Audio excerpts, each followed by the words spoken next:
Hello and welcome to a special episode of Planning Shorts with our special guest, Jackie Weaver. My name is Killian Garvey and I'm a planning barrister at King's Chambers. I doubt Jackie needs any introduction now to anyone in the planning sphere, but for those of you who haven't seen the news over the last few weeks, Jackie is the Chief Officer of the Cheshire Association of Local Councils. But I'm sure many of you will know, will be more familiar with her from the now infamous Handforth Parish Council meeting that has gone viral on YouTube. So Jackie, welcome and thank you so much for joining us. Thank you, Killian. Jackie, let me introduce our panel of barristers. Ashley, if you'd like to introduce yourself. Hi, I'm Ashley Bowes. I'm a barrister at Cornerstone Barristers. And Tora. Hi, Jackie. I'm Tora Hutton and a barrister at 39 Essex Chambers. Matthew. Hi, Jackie. I'm Matthew. I'm a barrister at Landmark Chambers. And finally, Thea. Hi, Jackie, and to all of our viewers, I'm Thea Osmund-Smith, barrister at number 5 Chambers. So, Jackie, I can imagine that life has been a little bit of a roller coaster over the last few weeks. So we're delighted that you found some time to talk to us within your busy schedule. When you agreed to speak to us, I was very keen to make sure that it's not going to be 5 planning barristers cross-examining you. So you'll be happy to know we're not going to be grilling you for the next short period. But we're naturally interested to hear about your experience with Handforth Parish Council, but also touch on some more broader issues with parish councils and planning generally. So, Ashley, if you'd like to kick off with the first talking point. Hi, Jackie. I think that the first question has to be, and you've probably been asked this lots of times, but what was your role in that infamous meeting at Handforth that's become so well known now across the UK and the world? Yes, worldwide even. Clearly there's not an awful lot going on in New Zealand at the moment. I think my role there at the moment depends on who you ask. I am quite clear on what my role was that night, and that was to facilitate that meeting. Why they needed someone to facilitate the meeting was because the chairman had unilaterally suspended the clerk some 2 months before.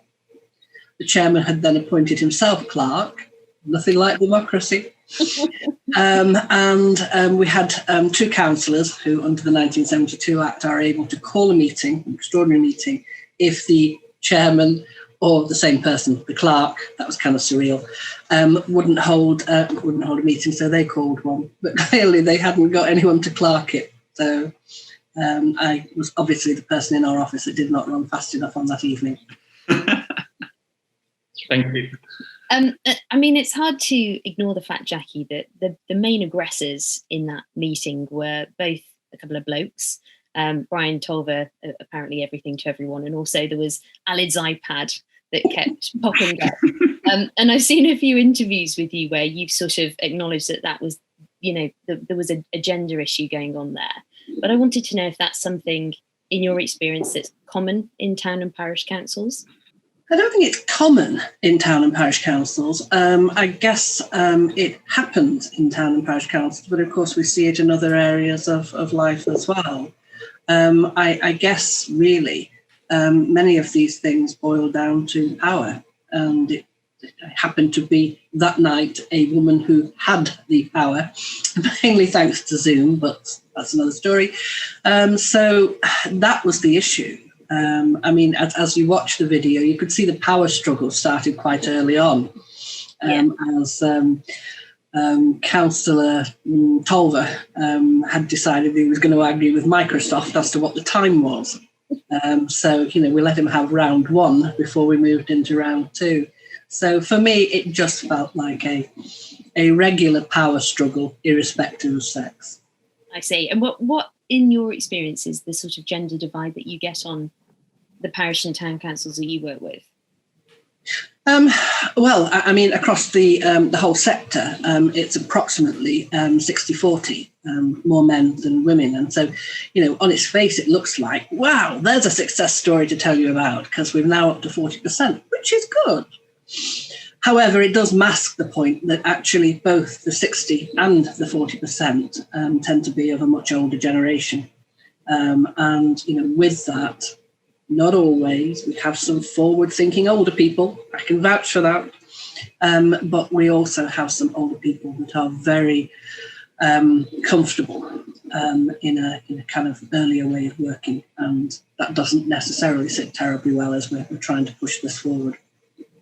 I've got a question, Jackie, which is about, I mean, the behaviour of people in the meeting, the now famous meeting, do you think that's brought on by people having fewer inhibitions in a remote virtual context, or is that, have you experienced that kind of behaviour in a real in-person parish council meeting as well?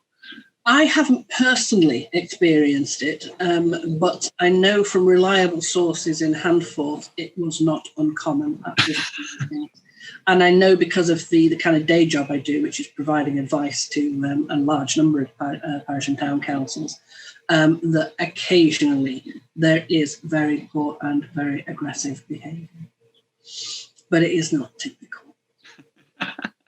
Yeah, I mean, presumably most of the time people have a bit more, can actually just conduct these sorts of meetings with a little bit less aggression. But I don't, that's maybe me being optimistic. But I mean, often the question is, and it may have been your inference, the question is posed, really, was it because of the environment, as in sitting in their own living room, holding his dad's hand, that made him feel more confident, about being as aggressive. But in this instance, I don't think it was. But I don't think so. I mean, for me, when it comes to Zoom, one of the bigger problems is not that people forget themselves as they speak. They kind of remember that bit. The bit they forget is, we can't see you. So it makes me think of, we've all been at traffic lights with the car next to us and, looked over and seen people in the car next to us doing some very strange things. I mean, picking your nose is standard. I've actually seen the driver swinging out of a bottle. Clearly these people think that you cannot see them. And, I'm kind of almost embarrassed to say that often it is young men that are worse than any. I'm suddenly checking my background. I know. It takes a quick glance round the back to say, yeah, there's a chap who doesn't have a girlfriend.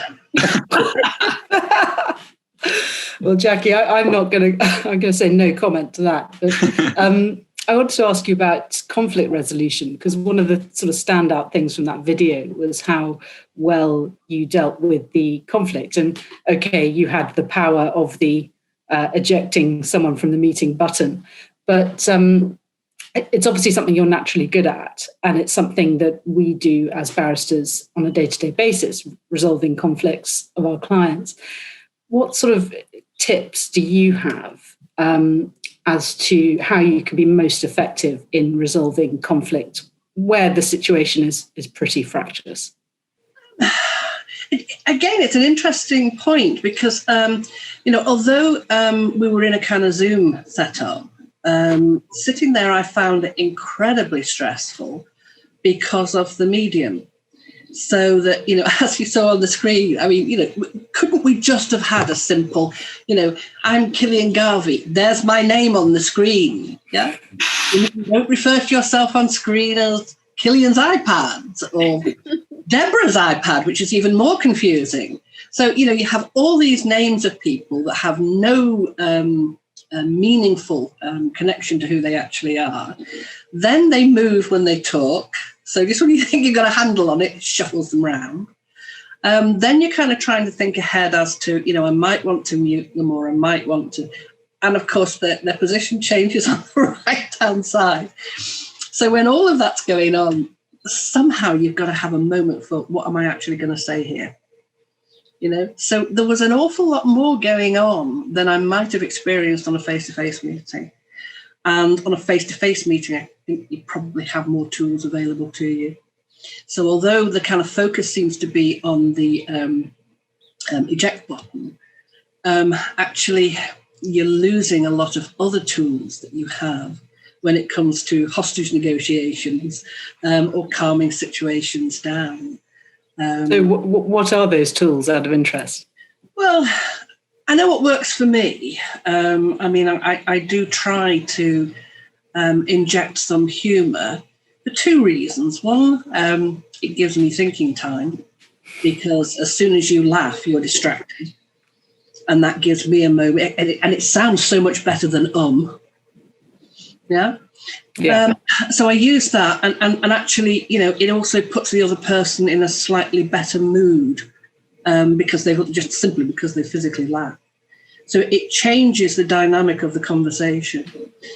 And I also use a kind of, can't even say the word, self-deprecation. Is that the right word? Yep, sounds about right. So I try to find something where I give power to the other person. The standing kind of joke at, I work with a lot of older men, even older than me. And, I'm the one who has the knowledge and the power in that sphere.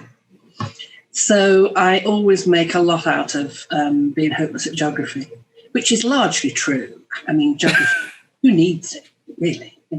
Get a map.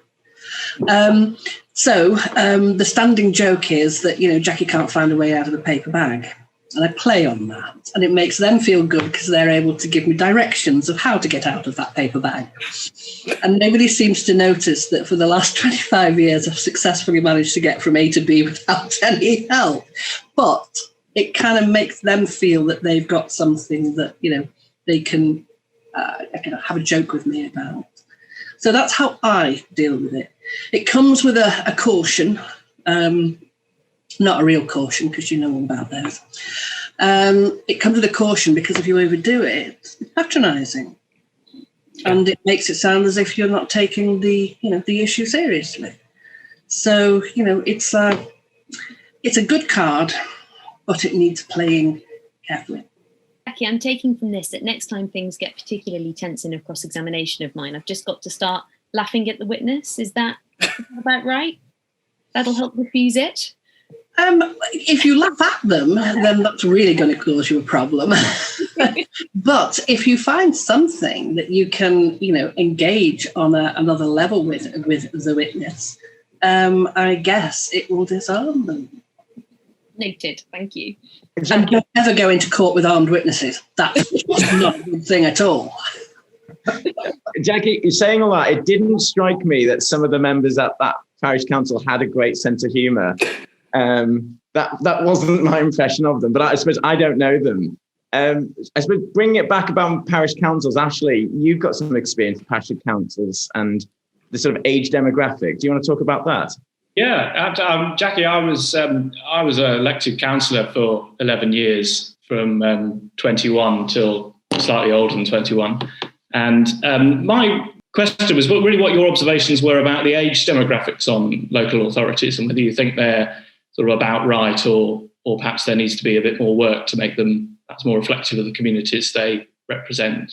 I guess that is kind of like, there's two sides to that. I'm all about promoting diversity in local councils, but I also feel very strongly that local councils should be representative of their communities. And those two things don't necessarily go together. There are communities where farmers, older men and women, and the vicar probably, will be a total representation of that community. So we should butt out and leave them alone. But there are an awful lot more councils where who's currently sitting on the council is not representative of the community.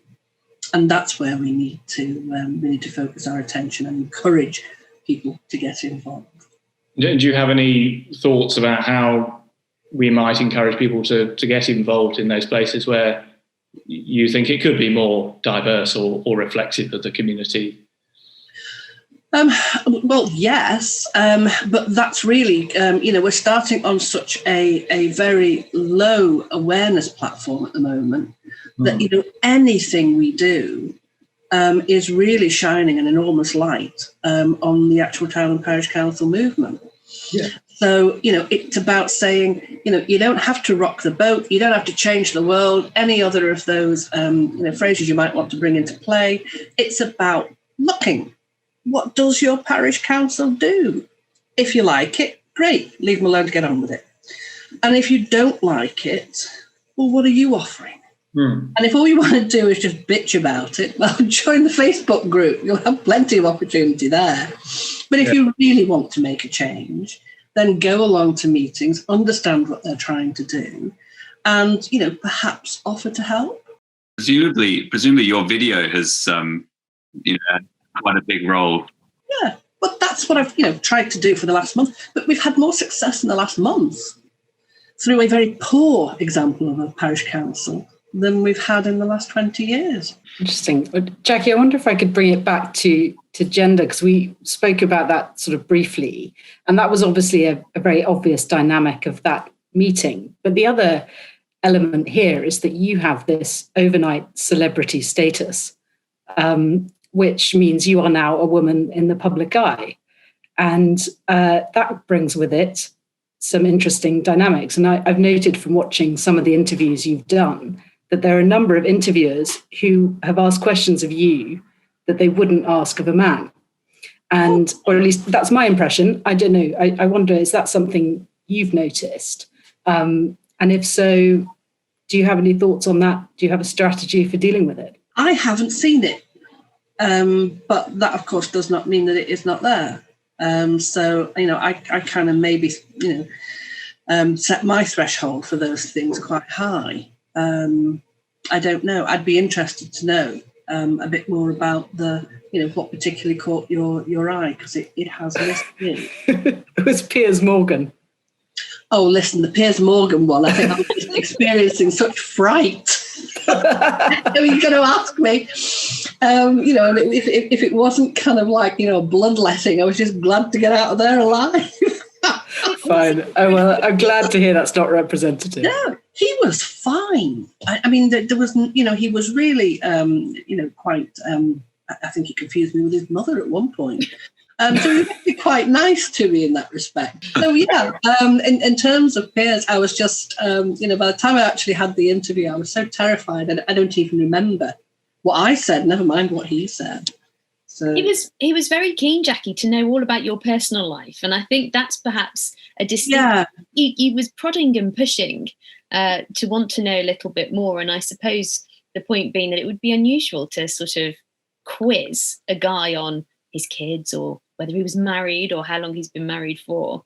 And it was peculiar that he ended up, I don't know if you've watched it back, you might have watched it back a few times, he ended up asking you for marriage advice. Maybe I was just drunk. Seriously, I mean, I never watch myself on telly, so I haven't been back to look at it, and I never read anything that's written about me. I don't know whether that's good advice or if it's just that I just don't have time to do it. So no, I don't remember that at all. The other blank for me was meeting Anton Dubek. Oh, you've met him? Well, only across a crowded screen. It's good enough. And I just remember having that absolutely, my mind has completely gone blank and I think my mouth is still open. Did you ever experience that? Are you going to confess to it? As soon as you came on the call, trying to... Yeah. I mean, my T-shirt hasn't arrived, Jackie, yet, but it's on order. do you know what I'm talking about? It kind of, I kind of do training and stuff like that, and normally you're just, in the middle of your, presentation or whatever. And once in a blue moon, there's nothing. I think the next words are just not there. You have no idea where you've been, and you don't know where you're going. And as I say, you're vaguely aware that your mouth is still open, but nothing's coming out of it.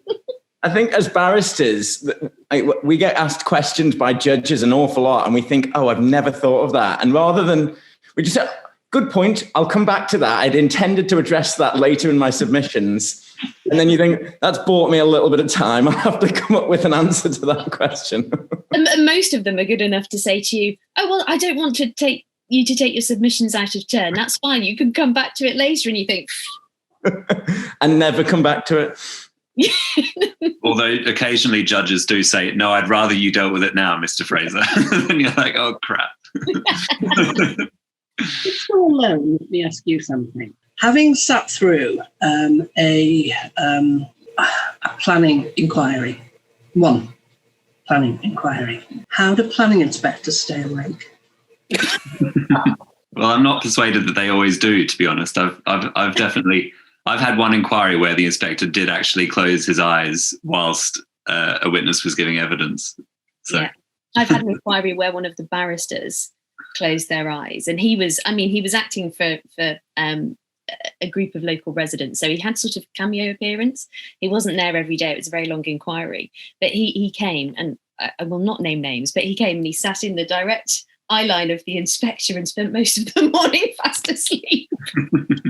It was very funny, very funny. I mean, I hasten to add that he wasn't specifically involved in that part of the inquiry, but it was amusing nonetheless. I think it's revealing that when the planning inspectorate were asked for feedback about our participation in the process, they said that they found the cross-examination side the least helpful, which of course takes up the vast majority of the inquiry, or the witness answering questions, or the rest. You think, well, if they find that the least helpful, you can well imagine why they find it difficult to stay awake, or they've made up their mind. For me, it used to be geography lessons, where you've tried everything to keep your eyes open, and there comes a point where they just will not stay open. Well, we've got an incentive to stay half awake, of course, because we're paid to be there. So It's true. Because the money, if nothing else, keeps us awake.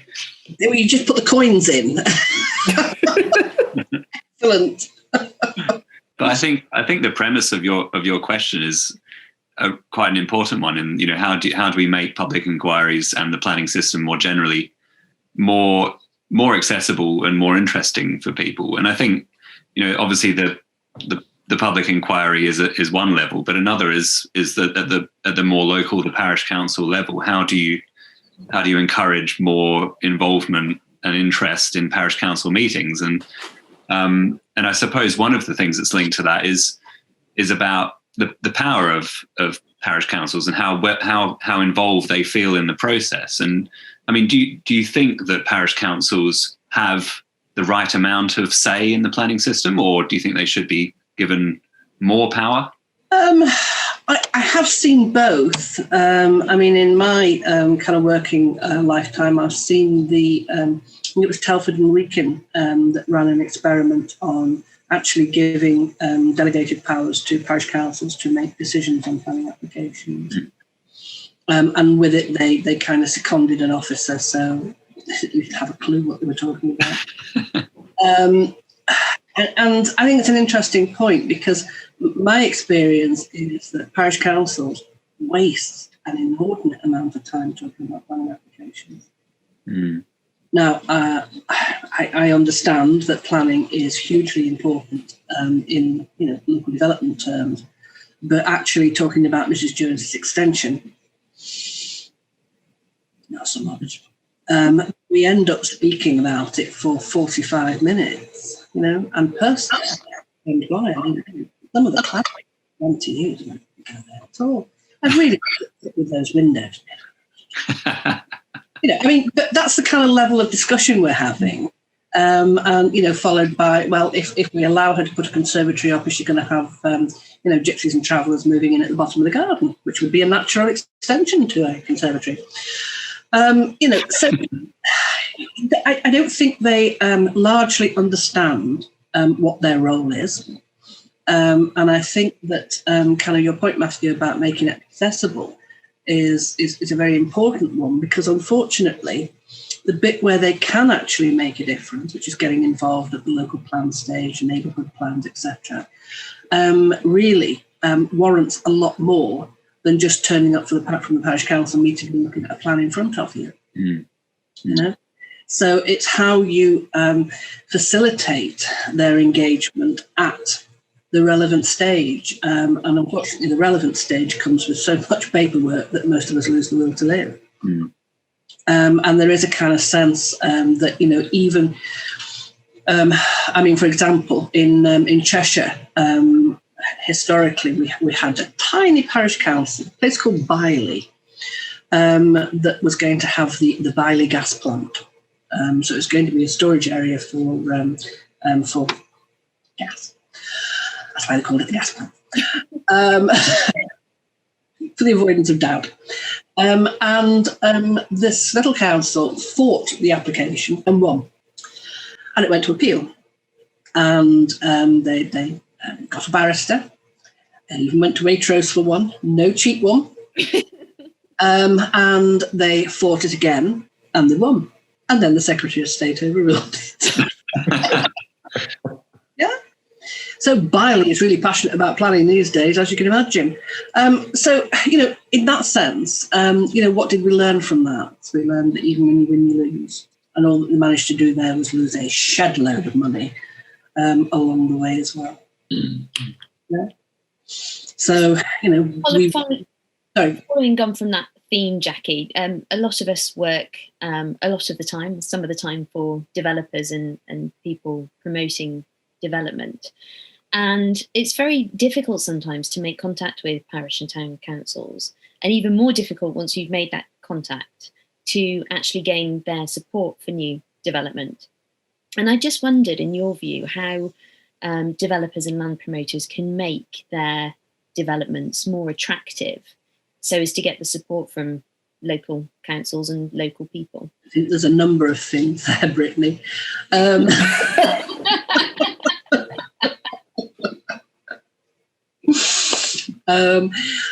think there's a number of things there, not least of which is that I don't think we trust each other very much. And there are councils that have engaged with developers and have supported a proposal, only to find that what actually turned out of the mill at the other end was something quite different.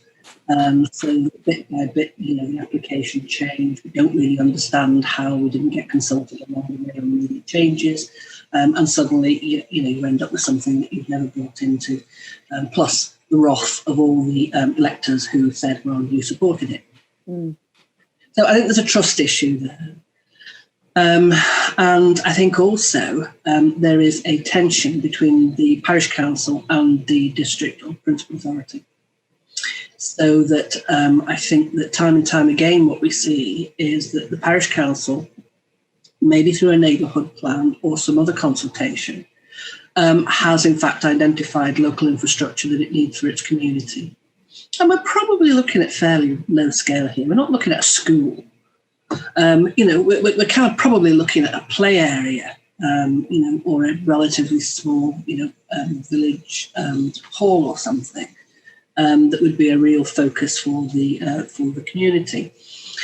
And the parish council get their two penneth in, but then it seems to be overtaken by the aspirations of the district or the principal authority in whatever tier you're in.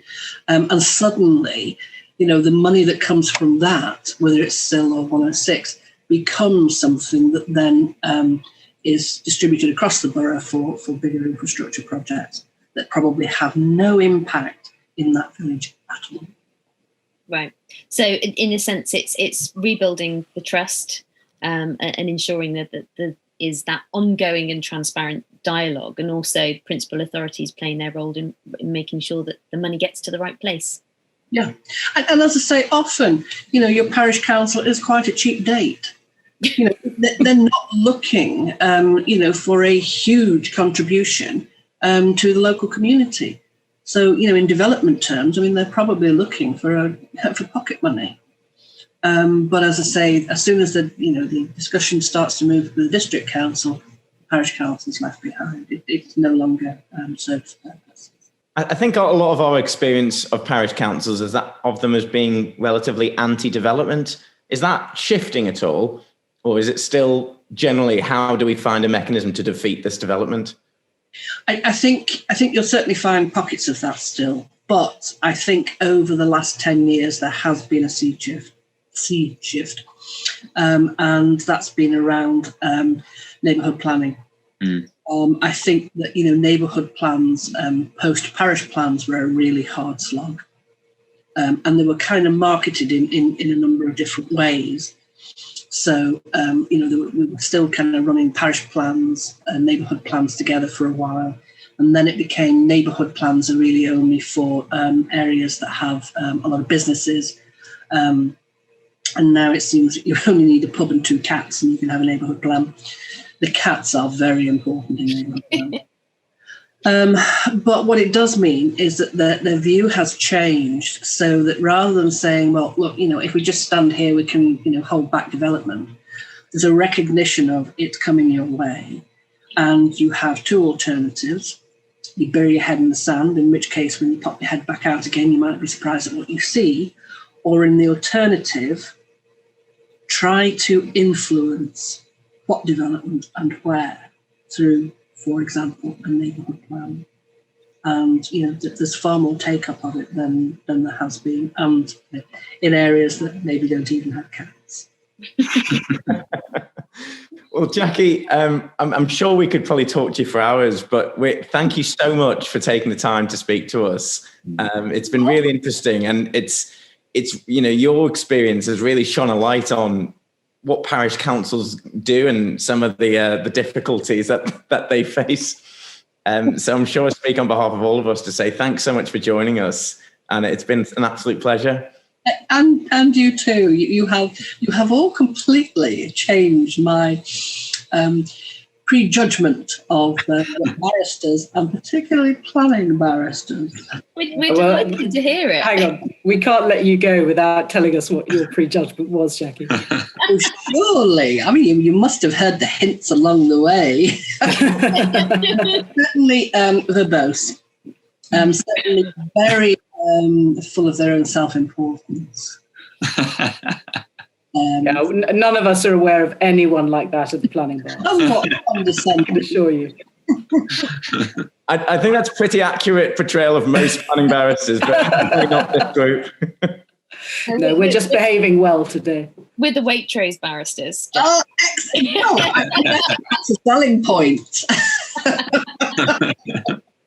I shall look out for that in the future. Right, well, thank you so much, Jackie. And again, it's been an absolute pleasure. Good to meet you. Bye-bye. Jackie. Bye.